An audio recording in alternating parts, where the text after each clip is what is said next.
US state secretary Marco Rubio ഡൽഹിയിൽ കൊൽക്കത്ത സന്ദർശനത്തിനു പിന്നാലെയാണ് Marco Rubio തലസ്ഥാനത്തെത്തിയത്. പ്രധാനമന്ത്രി നരേന്ദ്രമോദി, വിദേശകാര്യമന്ത്രി ഡോക്ടർ എസ് ജയശങ്കർ എന്നിവരുമായി കൂടിക്കാഴ്ച നടത്തും.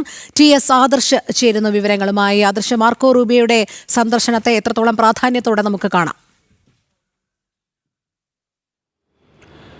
രോഹിണി, ഏറെ പ്രാധാന്യമുള്ള സന്ദർശനമാണ് US state secretary Marco Rubio നടത്തുന്നത്. അദ്ദേഹം 4 ദിവസമാണ് ഭാരതത്തിൽ സന്ദർശനം നടത്തുക. കൊൽക്കത്തയിലെത്തിയ അദ്ദേഹം അവിടെ നിന്നാണ് ഡൽഹിയിലെത്തിയത്. ആഗ്രയും ജയ്പൂറും സന്ദർശിക്കുകയും ചെയ്യും. പ്രധാനമന്ത്രി നരേന്ദ്രമോദിയുമായും അദ്ദേഹം കൂടിക്കാഴ്ച നടത്തും. പശ്ചിമേഷ്യൻ സംഘർഷത്തിൻ്റെ പശ്ചാത്തലത്തിൽ ഈ കൂടിക്കാഴ്ച ഏറെ നിർണായകമാണ്. കാരണം പശ്ചിമേഷ്യൻ സംഘർഷവുമായി ബന്ധപ്പെട്ട് നേരത്തെ തന്നെ ഭാരതം കൃത്യമായ നിലപാട് വ്യക്തമാക്കിയിരുന്നു.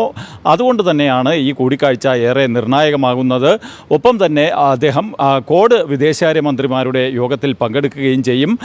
ഈ യോഗത്തിനിടയിലായിരിക്കാം വിദേശകാര്യമന്ത്രി എസ് ജയശങ്കറുമായി അദ്ദേഹം കൂടിക്കാഴ്ച നടത്തുക. ഏറ്റവും പ്രധാനപ്പെട്ട കാര്യമെന്ന് പറയുന്നത് പ്രതിരോധ മേഖലയിലെയും ഊർജ്ജ മേഖലയിലെയും ഒക്കെ സഹകരണം സംബന്ധിച്ചുകൊണ്ടുള്ള ചർച്ചകൾ നടക്കും. ഭാരതവും അമേരിക്കയും തമ്മിലുള്ള ഈ ചർച്ചകളിൽ നിർണായകമായ തീരുമാനങ്ങൾ ഉണ്ടാകുമെന്നാണ് കണക്കാക്കുന്നത്. അന്താരാഷ്ട്ര സമൂഹം US സ്റ്റേറ്റ് സെക്രട്ടറിയുടെ ഭാരത സന്ദർശനത്തെ ഏറെ ഗൗരവത്തോടെയാണ് കാണുന്നത്.